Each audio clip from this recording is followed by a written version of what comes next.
그런데 그 중에 하나가 오늘 본문의 악한 농부의 비유예요. 그만큼 복음서의 저자들이 이 비유를 중요하게 생각했다, 그런 의미가 되겠지요. 그럼 왜 그렇게 중요하게 생각했을까? 신학적으로 보게 되었으면 죄인들을 향한 하나님의 구원 역사를 가장 잘 설명하는 비유이기 때문에 공관복음서의 기자들이 하나같이 이 비유를 자신의 복음서에 담아놓고 있는 거예요. 한 사람이 포도원을 만들었습니다. 그리고 다른 농부들에게 세를 주고 타국으로 가지요. 추수할 때가 되었을 때 포도원 주인이 그 농부들에게 포도원 소출의 얼마를 받으려고 종 하나를 보냅니다. 그랬더니 이 농부들이 마땅한 세를 주기는커녕 이 종을 잡아서 심히 때려서 그냥 돌려보낸 거예요. 그래도 주인은 그들의 악한 행실을 꾹 참으면서 또다시 다른 종을 보내는데 이번에도 그 종을 때리고 모욕해서 쫓아버립니다. 포도원 주인이 결국에는 이런 생각을 해요. 내가 사랑하는 아들을 보내면 그래도 다르겠지, 종들에게 하는 것처럼은 그래도 안 하겠지, 이런 생각을 하는 거예요. 그래서 자신이 사랑하는 아들을 마지막으로 포도원에 보냅니다. 근데 농부들이 더 악한 마음을 품지요.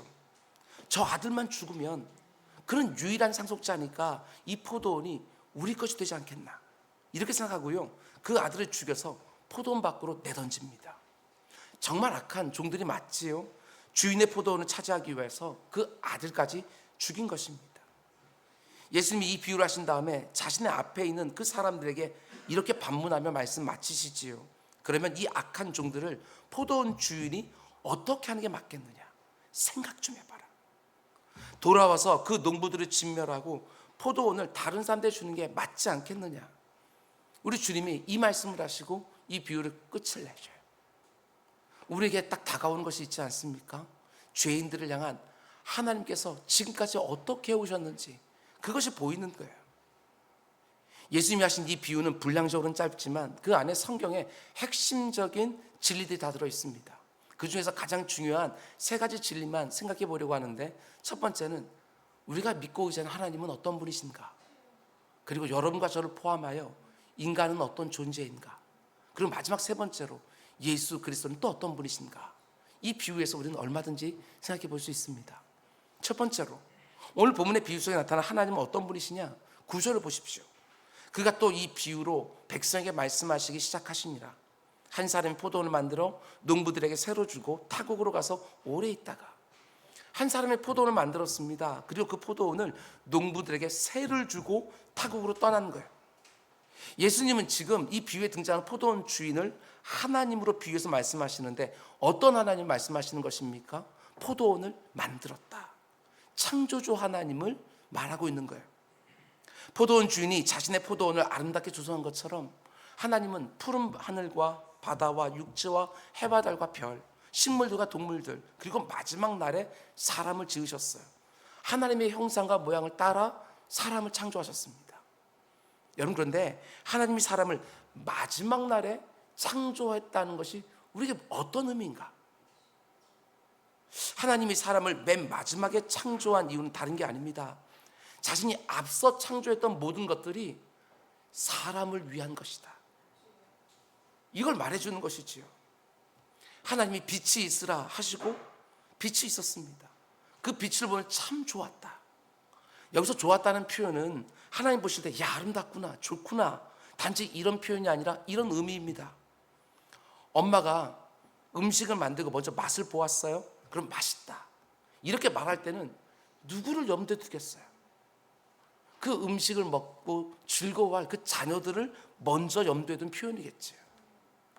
마찬가지입니다. 하나님이 빛을 만드시고 참 보기 좋구나 하실 때 염두에 둔 것은 사람이었어요.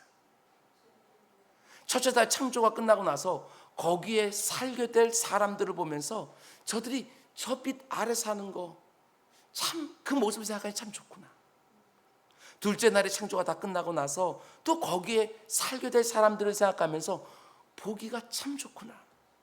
셋째 날도 넷째 날도 다섯째 날도 창조가 다 끝나고 나서 사람들을 생각하면서 보시기에 좋았더라. 그리고 마지막 여섯째 날에 사람을 창조하여 그 안에 두시는 거예요. 그게 바로 창조주 하나님의 마음이었다는 것입니다. 만약에 하나님이 사람을 둘째 날이나 셋째 날에 창조하셨다면 사람은 제대로 살 수가 없었을 것입니다. 생존이 혹 가능했다 할지라도 매우 위험스럽고 불편한 생존이었을 거예요. 그러나 하나님은 다른 모든 것들을 먼저 다 아름답게 창조해 놓은 다음에 마지막에 사람을 만들어 그 안에 두시는 것이지요. 그것만 봐도 하나님이 창조하신 모든 피조 세계는 사람을 염두에 두고 만드시고 그 사람들을 위해서 창조하셨다는 것이 드러나는 것이지요. 그만큼 하나님의 사람들을 향한 사랑은요 절절했던 거예요. 모든 것들을 사람의 초점을 딱 맞추고 모든 창조를 하신 만큼. 여러분, 포도원 주인이 만든 포도원은 농부들이 일하기에는 완벽한 곳이었습니다. 모자란 것이 조금도 없는 아름다운 포도원이었어요. 마찬가지입니다. 하나님 만드신 이 세상은 사람들이 살아가는데 완벽한 장소였어요. 하나님의 세심한 손길이 하나하나 묻어있는 완벽한 장소, 그분이 완벽하시니 그분이 창조한 것도 완벽하겠지요. 그 상징이 에덴이고, 아담과 하와가 에덴 동산에서 처음 눈을 떴을 때 모든 것은 이미 다 완벽하게 준비되어 있었어요. 하나님이 그 모든 천하 만물을 자신이 창조한 사람들에게 선물로 주신 거예요. 그게 바로 창조주 하나님의 마음이었지요. 자신이 창조한 사람들을 향한 사랑이었어요. 우리 교회 지금 아기를 뱃속에 품고 있는 부부가 5가정이 있는데, 아기가 태어날 때쯤 되면 그때부터 아기 방을 꾸며요. 아기 방에다 뭐 하나를 꾸며놓고 그 마음 가운데는 이제 나올 우리 아기가 이곳 살 것을 생각하잖아요. 마찬가지예요. 하나님도 창조를 하면서 그 가운데 제가 마지막에 지으실 그 사람들 생각하면 보기가 너무 좋았다고 이렇게 말씀하신 것이지요. 그리고 하나님은 자신 창조한 사람들을 복되게 하시면서 이렇게 말씀하십니다. 소위 문화명령이라고 불리는 말씀인데, 창세기 1장 28절 말씀 보면 하나님이 그들에게 복을 먼저 주셨어요. 그리고 하나님이 그들에게 이르시되 생육하고 번성하여 땅에 충만하라. 땅은 정복하라. 바다의 물고기와 하늘의 새와 땅에 움직이는 모든 생물을 다스리라 하시니라. 하나님 천지 만물을 다 만드신 다음에 그 관리자로서 사람을 세웁니다. 마치 포도원 주인이 자신의 포도원을 아름답게 지어놓고 그 농부들에게 위탁한 것처럼 하나님이 사람들에게 자신이 창조한 천하 만물 가운데 딱 세워놓고 생육하고 번성하고 땅에 충만하고 모든 것을 다스려라 말씀하시는 거예요. 근데 여기서 우리가 놓치지 말아야 될 것은 사람들이 내가 관리자가 되겠다고 하나님께 요청할 만한 그 어떤 자격이나 조건도 되지 않았다는 거, 이걸 놓치면 안 됩니다. 온전히 이 세상을 창조한 주인의 호의에 의해서만 결정이 된 거예요. 포도원을 만들고 그것을 농부들에게 새로 준 건 역시도 포도원 주인의 온전한 호의였어요. 우리의 익숙한 표현으로 말하면 은혜죠. 이게 은혜.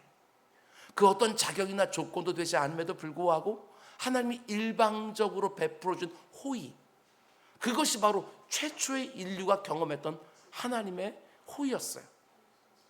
뿐만 아니라 이 포도원에서 일하게 될 그 농부들 역시도 자기들이 뭔가 한 게 없어요. 그 주인을 위해서. 그럼에도 불구하고 그 주인이 아름답게 포도원을 지어놓고 그들에게 맡겨주는 거예요. 자신이 창조한 온 세상을 최초의 인류들에게 위탁하고 생육하고 번성하여 땅에 충만하고 땅을 정복하라고 명령하신 것처럼 자신이 조성한 그 아름다운 포도원을 종들에게 맡긴 다음에 주인이 이렇게 말을 합니다. 9절과 10절 말씀 보면 한 사람이 포도원을 만들어 농부들에게 새로 주고 타국에 가서 오래 있다가 때가 이름에 포도원 소출 얼마를 바치게 하려고 한 종을 농부들에게 보내니.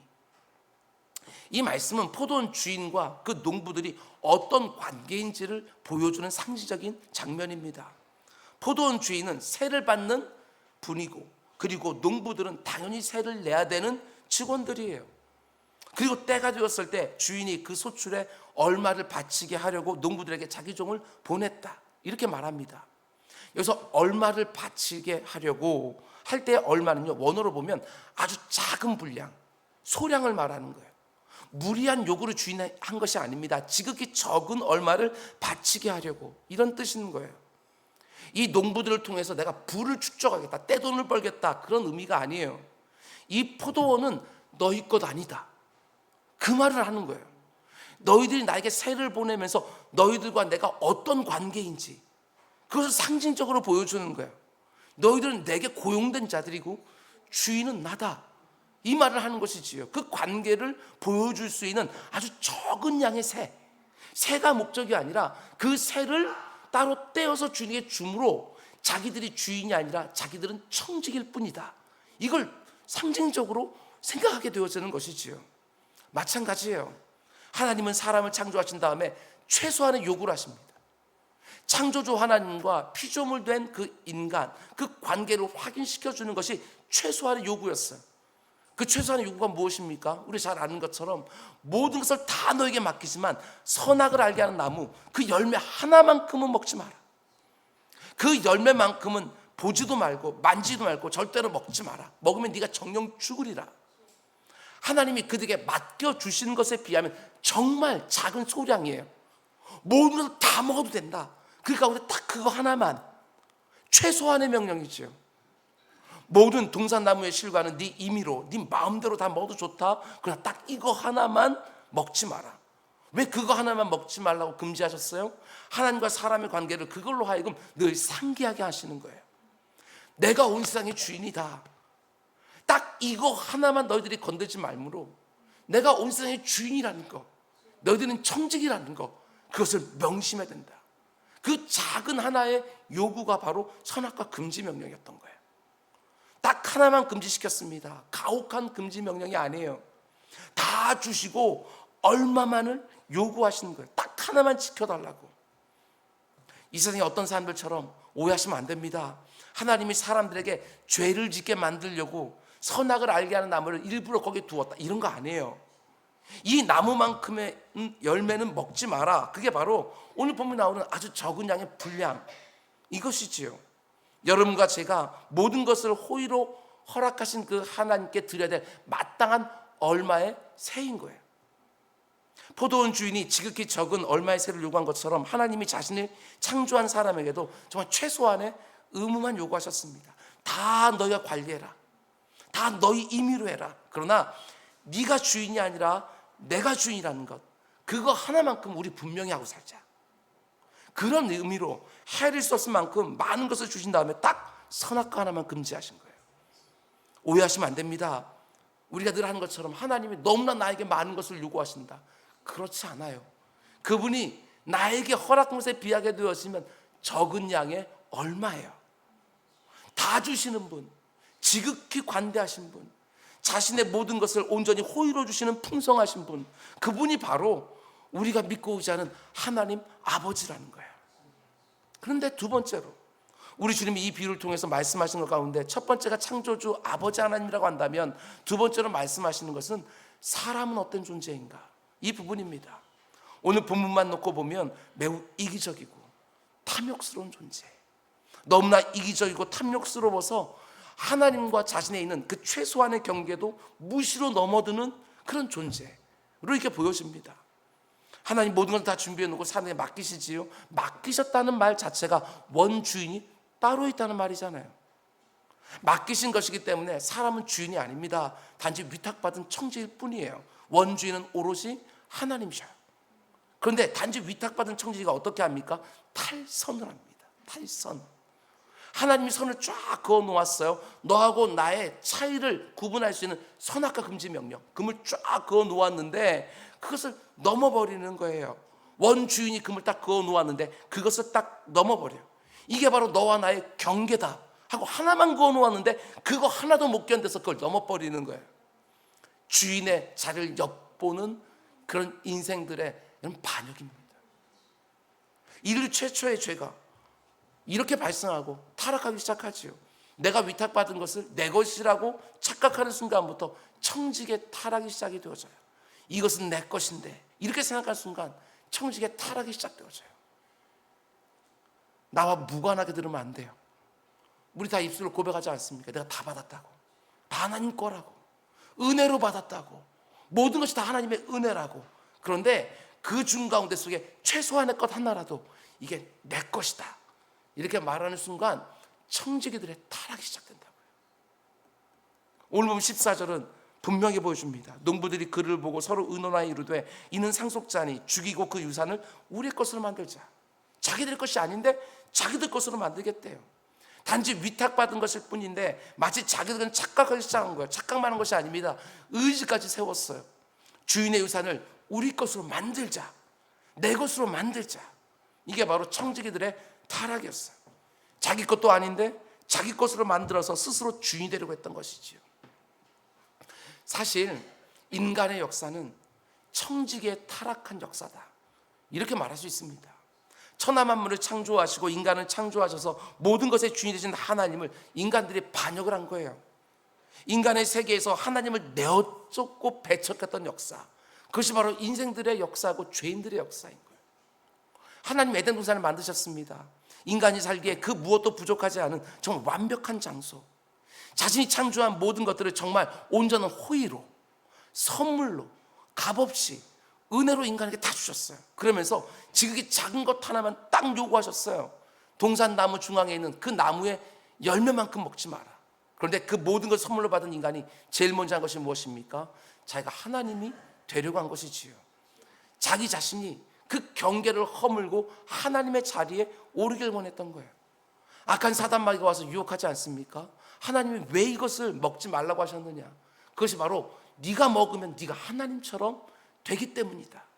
그 말에 하나님이 되고 싶어서 그것마저 따먹은 거예요. 하나님을, 그분이 창조한 세상에서 내쫓으려고 했던 반역 사건, 그것이 바로 인류 최초의 죄가 되었던 것입니다. 그리고 그것은 인생들의 역사가 되었어요. 타락한 인간들이 스스로 온 땅에 주인 행세하면서 하나님이 창조한 그 아름답고 온전한 세상에 죄를 뿌리기 시작을 합니다. 그리고 이내 죄는 관영해요. 인생들이 쏟아낸 죄로 세상이 아구까지 찬 거예요. 그저 하나님은 사람을 창조하신 것을 탄식하십니다. 한탄하셔요. 그래서 어떻게 하십니까? 이 세상에 인간 지은 것을 정말 한탄하시면서 물로써 그들을 심판해요.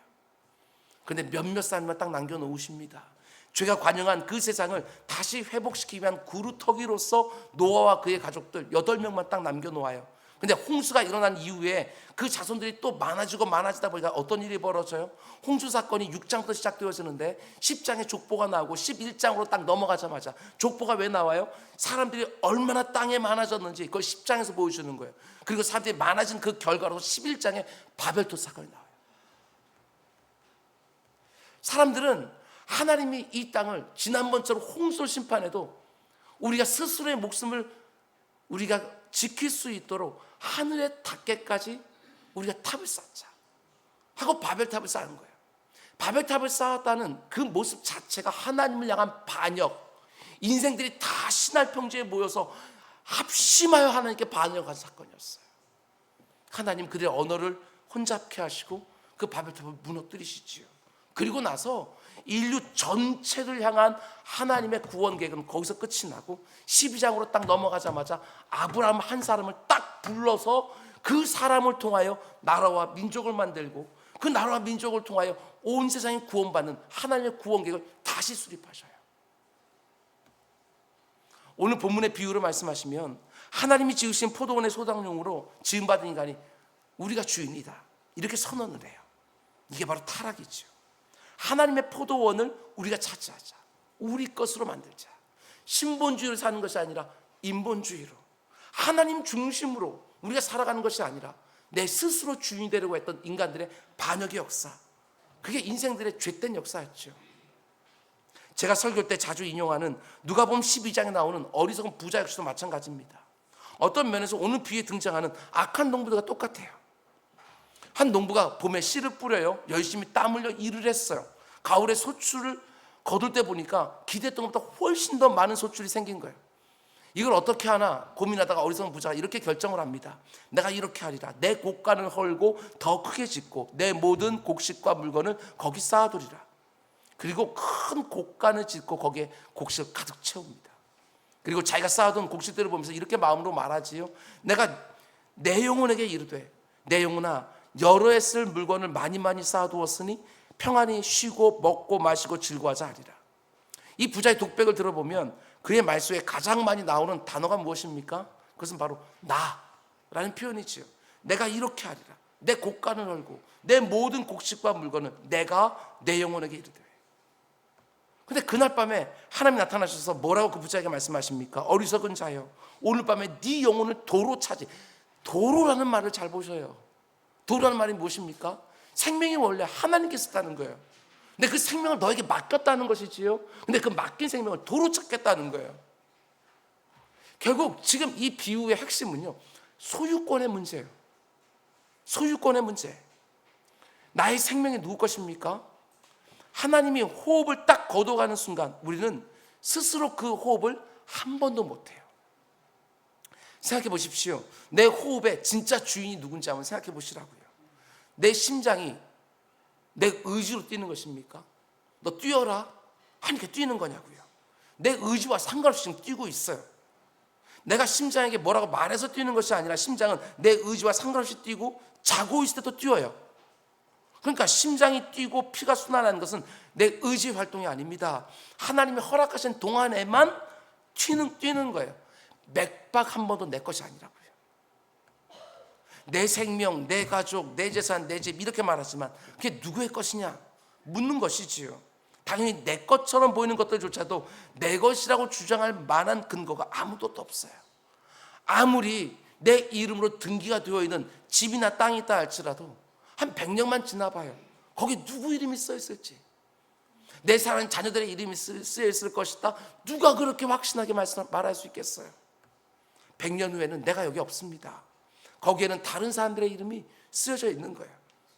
틀림없습니다. 내 것이라고 말할 수 있는 것이 정말 하나도 없어요. 내 호흡이 있는 동안만 내 것처럼 보일 뿐이에요. 우리 모두가 다 소작농이다. 우리 주님 오늘 본문에서 우리가 말씀하십니다. 네가 주인이 아니다. 너는 소작농일 뿐이다. 우리는 이 불의한 농부들에게서 탐욕에 길들여진 사람들을 보게 되었습니다. 탐욕이라는 게 어떻게 사람들을 망가뜨려 놓는지 그걸 보게 되어지는 거예요. 주인의 은혜를 잊어버리니까 그 은혜의 자리에 뭐가 주인 노릇합니까? 탐욕이 주인 노릇하는 거예요. 명확하게 하나님의 것인데 끊임없이 내 것이라고 주장하기 시작을 하는 거예요.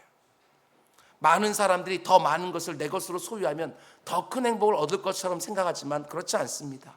참된 만족, 온전한 행복은 절대로 소유에서 주어지지 않아요. 왜 그렇습니까? 욕심이 덕지덕지 묻어있는 인간의 마음에는 절대로 만족함이 없으니까. 욕망을 채워서 정말 진정한 만족을 얻을 수 있다면 재벌들은 다 행복해야 돼, 마땅하잖아요. 근데 그게 아니지 않습니까? 인간의 욕심은 절대로 채워지는 법이 없으니까. 지옥을 가리켜서 무저갱이라고 부르지 않습니까? 무저갱, 바닥이 없어요. 아무리 갖다 부어도 끝이 없어요. 인간의 이 탐심이라고 하는 것이 바로 무적인 것 같다. 아무리 많은 것을 갖다 부어도 만족이 없어요. 그렇기 때문에 인간의 진정한 만족은 다른 데서 오는 것이 아니라 하나님을 온전히 의지하며 하나님 내게 주신 것을 자족할 때에 거기서 만족이 주어져요.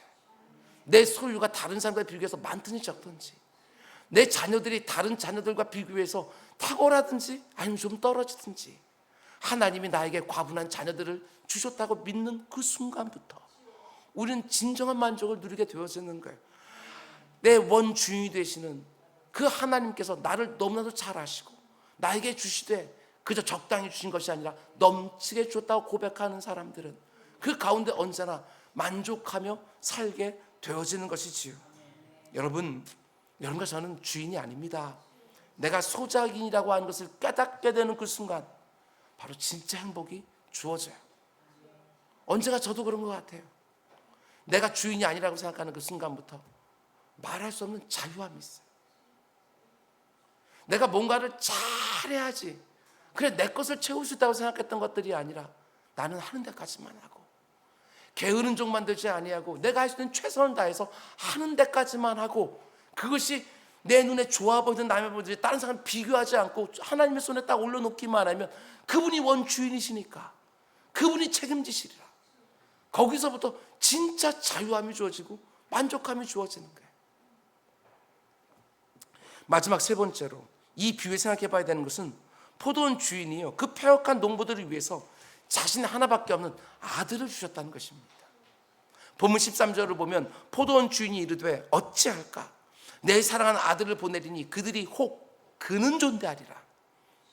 이 말씀을 잘 보면요, 주님께서 자기 자신을 뭐라고 말씀하시는 거예요? 지금까지 다른 종들을 보내고 또 보냈어요. 그런데 주인이 생각해요. 이때까지 내 종들을 보냈는데 다 박대하고 모욕하고 때려서 다 돌려보냈는데 내 아들을 보내면 그는 존대하리라. 그러면 우리 주님께 자신을 말할 때 자신을 어떤 식으로 말하는 거예요? 얘들아, 내가 바로 너희들의 마지막 기회다. 이해가 되시죠? 너희들이 나까지 배척하게 되었으면 너희들은 소망 없다. 내가 바로 너희들의 마지막 소망이다. 우리 주님은 이 비유를 통해서 그렇게 말씀해 주고 있는 거예요. 나마저 거절하면 너희들에게는 구원받을 기회가 없다. 마지막 기회. 하나님이 그 타락한 죄인들을 스스로 주인이라도 된 것처럼 하나님이 딱 그어놓은 선을 무시로 넘어갔던 그 죄인들을 참고 또 참으시다가 정말 마지막 기회로 자신이 사랑하는 아들을 보내주신 거예요. 그렇기 때문에 그 아들을 어떻게 대하냐에 따라서 우리 인생들의 영원히 달라지는 거예요. 심판과 구원이 그 아들을 어떻게 대하느냐 거기에 달려있는 것이지요. 우리의 영원이 그분께 달려있어요. 그분과 나와의 관계, 그게 바로 천국과 지옥, 우리 영혼을 결정하는 거예요. 그래서 포도원 주인이 마지막으로 자신의 아들을 보내면서 그래도 내 아들은 그들이 존대하겠지, 그 내 아들인데 다른 종들에게 한 것처럼 하지는 않겠지, 이렇게 기대한 거예요. 하나님이 자신의 아들을 보내주실 때 저는 그 안에 이런 마음이 담겨있지 않을까 저는 묵상을 했습니다. 내가 지금까지 보냈던 그 종들을 너희들이 어떻게 대했는가, 그건 내가 문제 삼지 않겠다. 내가 보냈던 그 무수한 선지자들 너희들이 다 잡아 죽였던 거 내가 더 이상 문제 삼지 않겠다. 그런데 지금 내가 보낸 내 아들만 너희들이 영접하게 되었으면 너희들에게 영원한 생명을 주겠다. 하나님 그 말씀을 하시는 거예요. 그래서 마지막 심판 날에 하나님이 보시는 건 딱 하나예요. 내 아들이 네 안에 있는가? 내 아들을 네가 믿고 내 아들 너의 구주로 영접했는가? 딱 그거 하나만 보시는 거예요. 요한일서 5장은 이렇게 말합니다. 아들이 있는 자에게는 생명이 있다. 그런데 아들이 없는 자에게는 생명도 없다. 어때요? 내 안에 예수 그리스도 있으십니까? 그분이 나의 주인도 맞으십니까?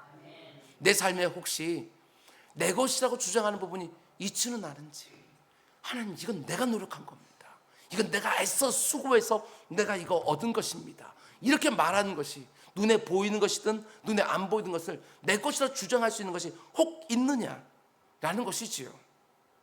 우리 주님 오늘 비유의 마지막 결론 부분에서 이렇게 말씀하셔요. 얘들아, 나를 너희들의 인생의 주춧돌, 모퉁이돌로 삼아라. 나를 너희들의 인생에 부딪히는 돌로 만들어버리면 너희 인생 절대 나만 나는 것이 없다. 이렇게 말씀하셔요.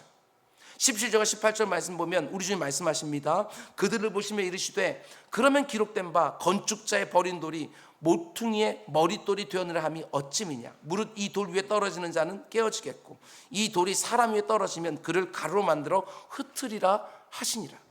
척 보면 이게 무슨 말인지 잘 와닿지 않지만 그 의미는 매우 명확합니다. 예수님이 자신을 모퉁이돌이라고 말하면서 모퉁이돌은 건축물의 가장 기초된 단단한 반석을 의미해요. 그 반석 위에 집을 짓는 사람은 그 반석이 든든할수록 더 안전한 집을 짓게 되는 것이고, 근데 그 돌에 부딪히는 자는 그 돌이 더 크고 더 단단하기 때문에 더 큰 상처를 입게 되고, 그 말씀을 하시는 거예요. 그러니까 모퉁이 돌이 되시는 예수 그리스도와 네가 어떤 관계를 맺느냐에 따라 네 인생이 견고하게 설 수도 있고 그 돌에 네가 부딪혀서 네가 산산조각 날 수도 있다. 예수 그리스도와 너의 관계가 그만큼 결정적이다. 지금 그 말하고 있는 거예요. 종말의 때가 되면 명확해질 것입니다. 예수님을 부딪히는 돌로 삼은 자들과 예수님을 모퉁이 돌로 잡은 자들의 삶에 영원히 달라지는 거예요. 그런데 그 모퉁이 돌을 부딪히는 것이 아니라 그 위에 내 집을 세우려면 중요한 것이 무엇입니까? 그 앞에 나오는 비유처럼 내 모든 것의 주인이 바로 그분이시다. 이걸 인정하라는 것입니다. 하나님의 주인 되심과 예수 그리스도가 하나님이 주시는 마지막 기회인 줄 알고 그분과 내가 어떤 관계 속에 있느냐가 내 인생 그 어떤 것보다도 중요하다고 믿고 살아가는 그 모습이 소작인들의 마땅한 태도이고 나를 구원과 영생에 이르게 하는 믿음이라는 거예요. 여러분, 믿음은 주인을 바꾸는 것입니다.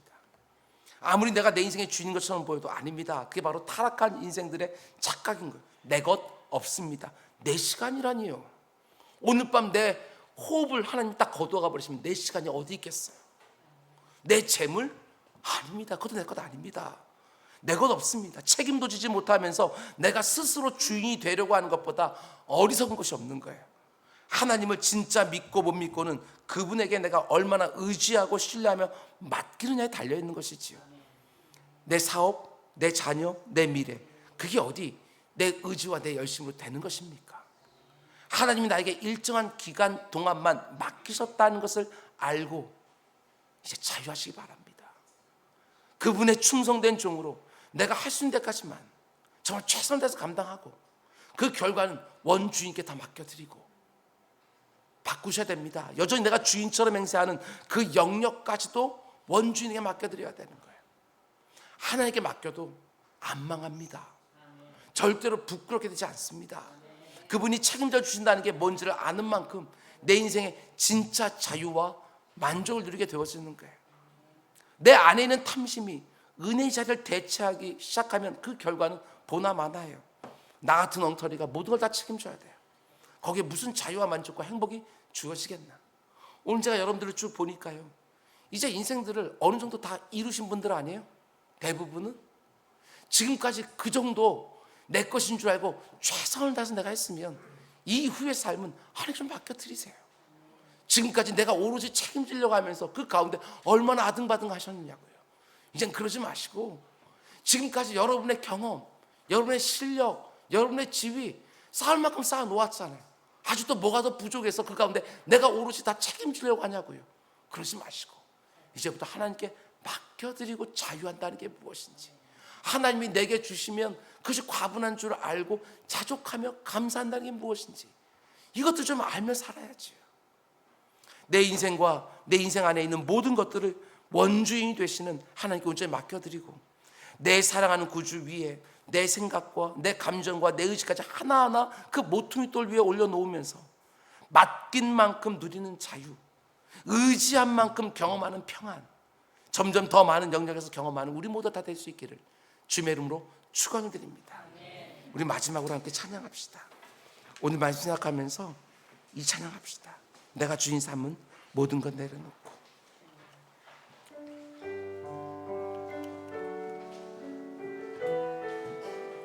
우리 고백합시다. 내 모든 것의 주인은 하나님 당신입니다.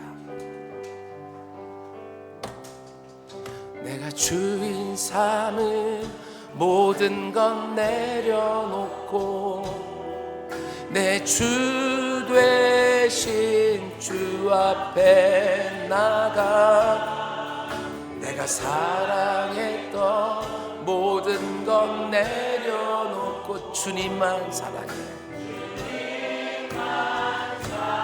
우리 고백합시다. 내가 주인 삼은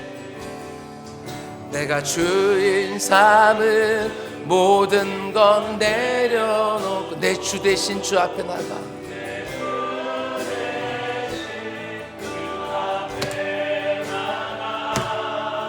내가 사랑했던 모든 것 내려놓고 주님만 사랑해. 주 사랑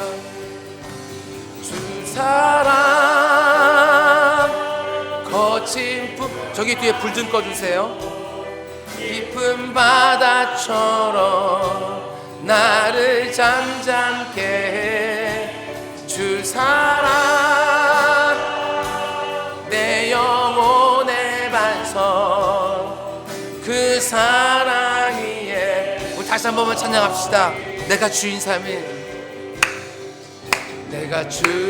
삼은 모든 것 내려놓고 내 주 대신 주 앞에 나가 내가 사랑했던 모든 것 내려놓고 주님만 사랑해. 내가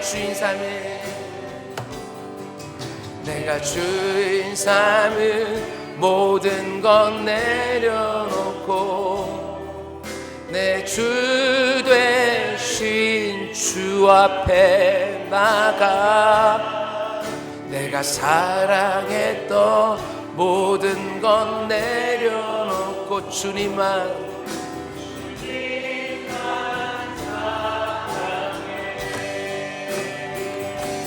주 사랑 거친 풍랑에도 깊은 바다처럼 나를 잠잠케 해. 주 사랑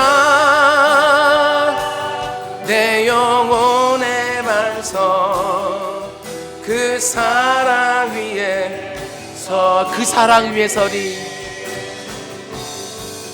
그 사랑 위에 서리 그 사랑 위에 서리 그 사랑 위에 서리.